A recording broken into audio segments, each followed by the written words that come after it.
Hey, what's up, y'all? Y'all good? I hope so. Y'all listen. Okay, so I made a post on my community tab with a screenshot from the movie Disappearing Acts when Zora gets home because Franklin didn't pick the baby up from the daycare. And I asked you, what would you do? So let's talk about this scene, but we're gonna rewind back just a little bit. So you remember one day at work, Vinny tells Franklin that he had to lighten his workload because the bank only came through with half of what he was asking for. Franklin says, well, that's funny because I just saw a new guy upstairs. But Vinny says that's his brother-in-law and he was put on the spot, so he had to give him the job. Family is family. Franklin, he frustrated because Vinny keeps putting him on. He'll take him off of assignments. So he tells Vinny to lose his number because he ain't gonna ever work for Vinny ever again. Because if this what you call taking care of somebody, he don't want nothing to do with it. So he tells Vinny that it'll be a cold day in hell before he works for him again. Now fast forward, Zora gets pregnant. Franklin convinces her to keep the baby, talking about he'll work 3 jobs if he has to and he wants a family. So he ends up getting another job, but he has an accident and he gets fired because he was drinking on the job. So instead of giving him workman's comp, they fired him. Now fast forward, the baby arrived, pick up work, it ain't coming through the way Franklin thought it would. So he stops by one of Vinny's spots, but his pride won't let him ask for any work. And I think Vinny's saying, I know you're not coming over here looking for no handout. I think that also kept Franklin from asking for some help, right? So Zora, she gets a call at work that Franklin didn't pick up the baby. So she had to leave work early in order to handle that because she asked the lady, okay, give me 4 hours. The lady said, I don't have anybody to watch him. She said, okay, well, give me 2. She gets to the house and Franklin is laying on the couch sketching a stereo rack. Zora don't care nothing about that stereo rack. So she tells him, you left the baby. He apologizes. She heads right on over to the sink. The sink is full of dishes. Dishes in the sink. Dishes are on the counter. Dishes are everywhere. The kitchen is nasty. She asks Franklin if he looked for work. He says it was too cold. She says, well, it was cold yesterday too. Franklin, he feels like, well, ain't nobody hiring, so it ain't no sense of me being out there in the cold. Then he notices that the baby is wet. And instead of him getting up to change the baby, he tells her, oh, it look like I think he wet. He need his diaper changed. So she stopped what she doing over there with the dishes to come over there and get the baby. Now, before she walk off, she tells him she can't keep doing everything all by herself. He gonna tell her that he needs a second to clear his head. So she asked him if he talked to his dad, since his daddy told him, look, I put a word in for you down at Con Ed. Now Franklin is looking at Zora. He insulted, he disgusted, and he annoyed. Like that ego again and that pride, it kicked into overdrive. So she suggested that Franklin, try something else until the construction work picks up. But instead of him seeing this as a reasonable and logical solution, he responds with, he didn't ask her to stop singing. And she's like, do you think I like teaching more than singing? I don't, but it pays the bills. It pays the rent up in here. He has a problem with it, right? So fast forward, he trying to have a conversation with Zora. She's ignoring him. The phone rings. It's Portia. She get on the phone. She laughing. Portia, girl. He gets mad. So he goes over there and snatch the phone out the wall. And she want to know what is wrong with you? He like, everybody can get some attention from you but me. And she's like, Franklin, I don't have time. I done lost my gig. The man has scratched my demo. And you over here talking about some attention. And she's been giving him attention, but it's not good enough for him. He like, everybody get attention from me. Your friends, the baby. And he's like, well, what you need me for? She like, I don't know. And when she said that, I don't know, that messed him up. But here's the thing. The movie version is way different than the book version. So let's talk about what happened in the book. And I'm just going to tell you, trigger warning, okay? All right, there you go. Now, in the book, she has had the baby. She found the babysitter. She tells Franklin that it's $50 a week. He was like, that's $200 a month. She said, well, Franklin, that's cheap because most other daycares, they're way more expensive. So, he agrees to it or whatever. So this is her first morning back to work. She get the baby ready. This is her first baby. So you know how when it's your first baby, you can put everything in that bag. She just took the baby to the daycare. And she has her day at work. She go pick the baby up. The daycare owner says the baby did wonderful. The only time the baby cried was when the baby was wet or hungry, right? So she makes it home. She finds out that Franklin hadn't heard anything, on his workman's comp. And she asked him if he would, pick up Jeremiah in the afternoon, since she is the one who takes him to the babysitter. She's like, that's fair, don't you think? He was like, yeah, it's fair. I don't mind. And she asked him, has he been doing any woodworking during the day? He said, I ain't got no wood. I ain't got no money to buy none. So, yeah, I ain't been doing that. But I do have an idea for a really cool bookshelf and a bed frame, like one that I can fit in. He said, but that costs money. She like, how much? So he says, well, I want to put furniture on it. I don't make no BS, baby. And I'm talking about real pieces of furniture, works of art, something you'll be proud of, like a couple of $100, but $100 will get me started. So she goes in her purse because she just got paid, and she gives him some money. Now, mind you, the rent is due, and Franklin ain't making no money. So why would you give him some money so that he can make a bookshelf? So in her mind, she's giving him the money because she is tired of coming home just seeing him laid on the couch watching TV. So he tells her thank you. He says it's gonna be beautiful, right? So when she walked in the next day, she like, where's Jeremiah? He talking about some, oh shit, I knew it was something else I was supposed to do, baby. I'll go get him right now. And she like, he forgot. She said, you know what, never mind, I'll go get the baby. He's saying, I'll go get him tomorrow, I promise. I was just so into this, I just lost, I need to redo the measurements. He's still talking about this bookcase.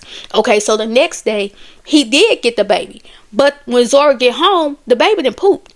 Ain't no telling how long that baby been laying up there in that mess, and Franklin acting like he forgot how to change a diaper. So now she got to go to the laundromat. He did bring the carrier down for her, but she did 5 loads of clothes. She came home, she cooked dinner. Now she's saying by June this routine was getting to be a little bit too much. And when she asked Franklin, like, why can't you watch Jeremiah or take him to the babysitter and pick him up since you at home all day? He said, what if I get a call at any time of day about work? What am I supposed to say? I can't come because I'm babysitting? She says she never have time to go to the health club. When she do go, she too tired. And she was really looking forward to having the summers off. But with Franklin not getting his workman's comp, she's going to have to teach summer school because they need the money. And even though his cast is off, he's so into this bookcase that she really feel like he don't want to go back to work. He's telling her, if you could just hang in just a few more weeks until I finish this bookcase and finish this bed, it's going to be all good. And like a fool, she said, okay, I can wait. Now, mind you, this June, this whole little situation, they rolled over into September. And that's when she realized that she didn't think he wanted to go back to work. And she said she kind of understood it. And granted, he was making himself useful around the home. He was, making good pieces. But he was making the pieces for them. He wasn't making them to where he can make money off of them. And she said, I've been hanging in here with him. She said, I done got on his nerves. I didn't know he even got on my nerves. But she wanted to know, like, what is he going to do? And all she do know is that she been paying the rent. She's been paying for everything since March. So she asked him if he could watch the baby while she went to the laundromat. He said, but I'm going to be using the power saw and the drill. And that's going to be too loud for him. And he going to be crying. I'm not going to be able to hear him. I don't want all this sawdust flying in his face. Like, take him with you. Like, what are you talking about? She tells him that they need to talk. He was like, well, what do we need to talk about? She said, everything. He's like, not another one of these deep conversations. I know it's about me not working. But before you get all into that, let me tell you something. My knee still ain't right. If I go out there trying to sling these bricks and stuff, it may go out again. Is that what you want to happen? And she's like, no, but you can do a lot of other things. And he's like what, Zora? What can I do? She's telling him, I don't know, but Franklin, I can't keep this pace up. I'm paying for everything around here, and this month's rent is already late. After I pay the babysitter, I pay the rent, I get food for us, give you the $50 for wood and spending money. Do you know how much money I have left in my paycheck? He was like, nah, how much? She said $68. That's it, Franklin. Like, that's all I have. So he tells her that he's almost finished with the bed, and when he's finished with it, that's when he'll go, start looking. And he tells her, if you can't wait a few more weeks, I don't know what to tell you. She said, you said the same thing in June. He said, well, I'm saying the same thing now. Girl, no ma'am. And Zora feels like something has happened to Franklin, like something has changed in him. And she says that she's starting to feel depressed, and if it weren't for the baby, she didn't know what she was going to do. She said he's been drinking more. He's been drinking more. He's always irritated, and she feel like if he ain't got it together by Thanksgiving, she's putting him out. So Franklin is like, Zora thinks she's a superwoman. He said, I decided I was going to let her be just that. She the one who thinks she got it going on. She got things to prove, trying to throw stuff in my face all the time about how much she do. I mean, yeah, she a good mama. She pay all the bills. She teach. And now she's writing songs and stuff. Like, I'm going to get a job, but when I feel like it, she pressuring me all the time. And it seems like the more she get on my case, the less I feel like doing. So he says, besides the baby, Jeremiah, the only thing that he is proud of is his woodworking. He's trying to do things to impress Zora, but he seems like she's not proud of the things he's doing. Even when she gets home and he got wood laying everywhere, she's like, Franklin, do you have to do that here? Jeremiah can hurt himself. And he feels like Jeremiah has took over. It seems like that's her man now, because he get all the attention around here. I'm just a stepchild.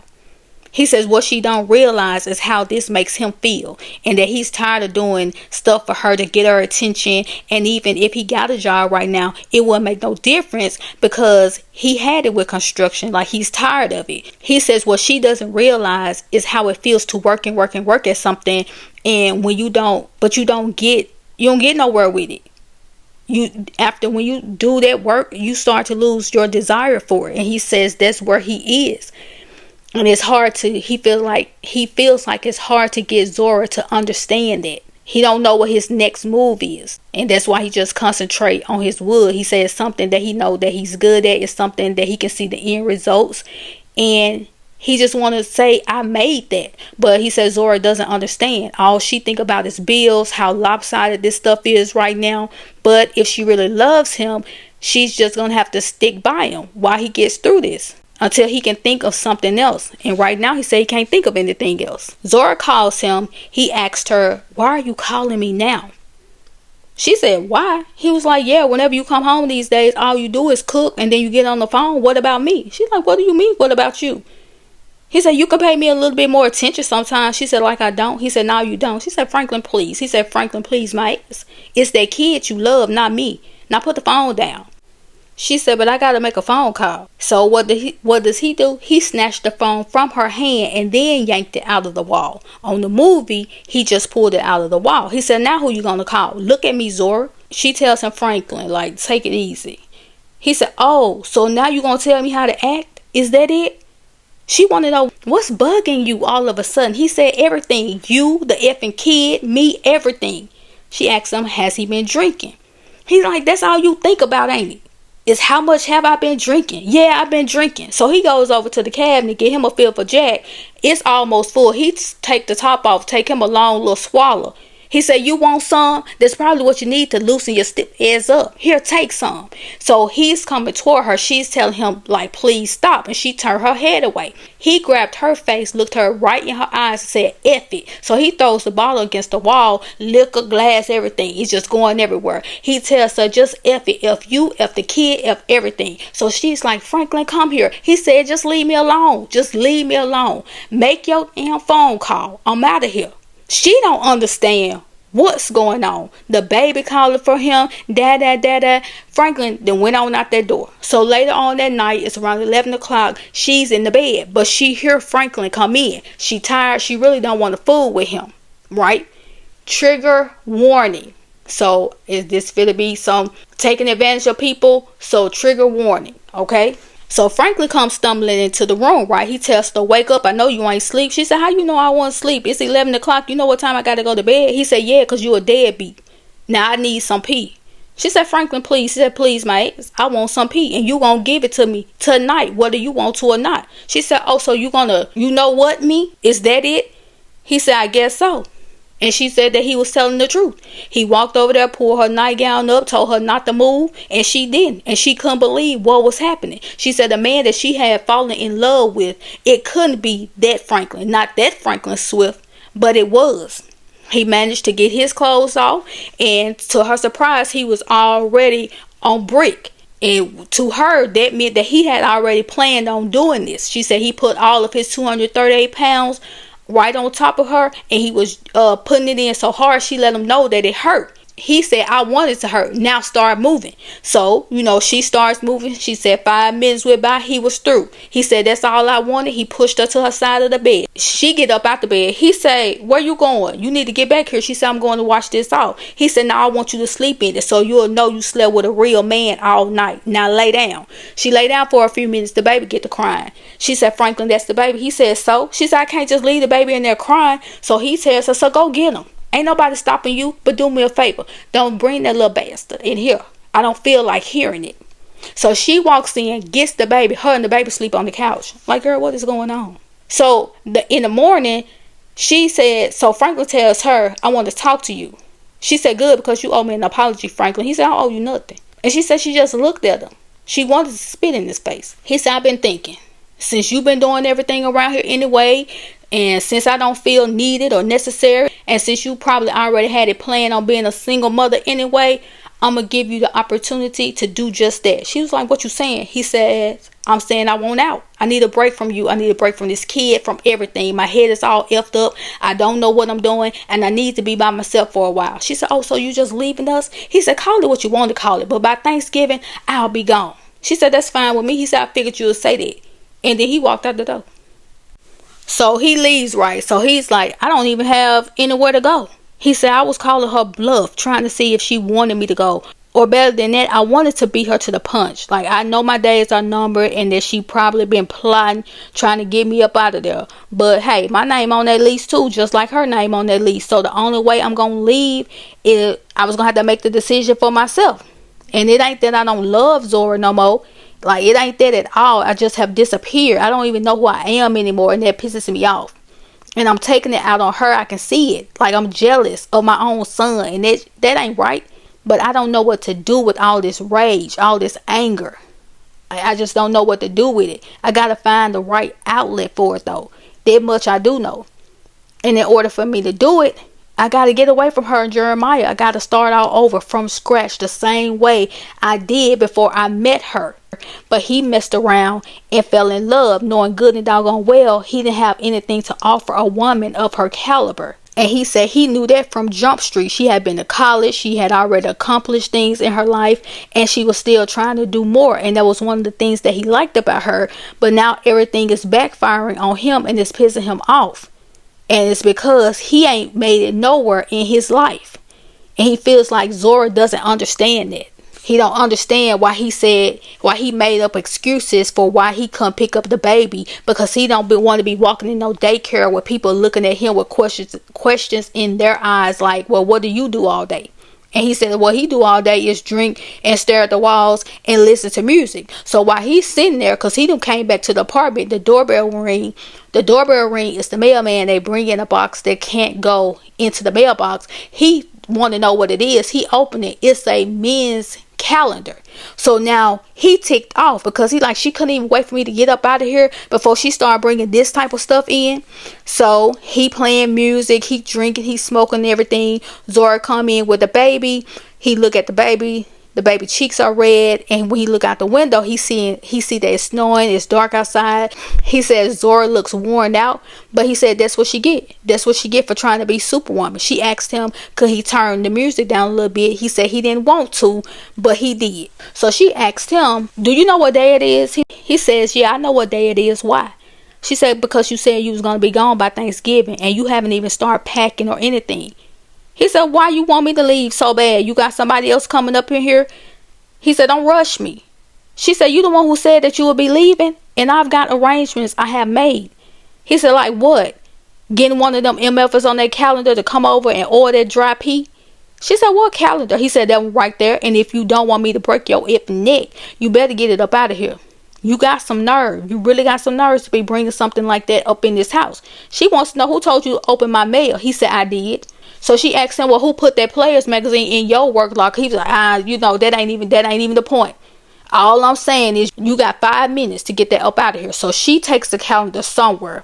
And so he tells her that he needs some more time. She said, for what? He said, to leave. I ain't got my plans worked out. And when I do, that's when I leave. Zora asked him, which is when? When would that be? He said, I don't know yet. She said, Franklin, I can't do this way. It's not fair. He said, life ain't fair.